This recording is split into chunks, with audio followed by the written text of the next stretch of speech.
Hello again, I'm Steve Jones, editor of Travel Today, and welcome to the Travel Today wrap-up, where we briefly recap this week's major stories from the travel industry.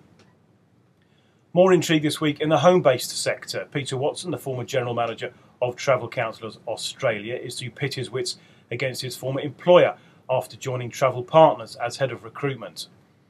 Travel Partners being the new home-based network created recently by Jeff Hakim, who founded Travel Managers several years back. Now, the spice with this particular story is that Watson left Travel Counsellors last year in a slightly acrimonious departure, shall we say. It will now be interesting to see whether Watson approaches some of the agents he recruited for Travel Counsellors and urges them to jump ship to Travel Partners. Now, he denies he'll do that, but of course he'll deny that, but it will be a surprise if Watson doesn't have a quiet word with one or two of them over a beer in the not-too-distant future. On to Google now. Google's acquisition of flight booking technology firm ITA was approved this week, but not before US regulators imposed certain conditions on the deal. Now, the story here really is that online travel agents fear that Google could manipulate search results in favour of its major advertisers. They also believe that Google could in time morph into an online travel agent in its own right. Now, Google denies it wants to do that, but nevertheless, regulators have said they will carefully scrutinise Google's behaviour in the coming weeks and months.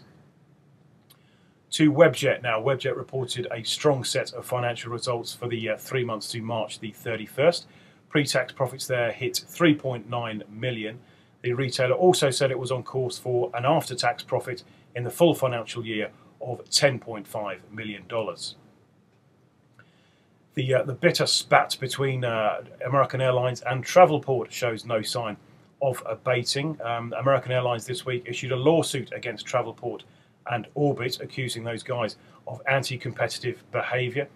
Travelport and Orbit hit back, accusing AA of issuing a lawsuit that was meritless and, to use their phrase, ludicrous. That whole issue surrounds the creation of Direct Connect by American Airlines, which is an online booking system which effectively bypasses GDSs. Finally this week, Vanuatu Tourism yesterday launched its new brand campaign. It soft launched last year, but yesterday marked the full rollout of a campaign which it hopes will reposition the island in the coming months and years. That's it for now. Thanks again for watching. We'll be back next week with the Travel Today wrap-up on Thursday. Friday, of course, being the start of Easter, so we won't be here, and I'm sure you won't be either. So until then, have a good week, and we'll see you soon.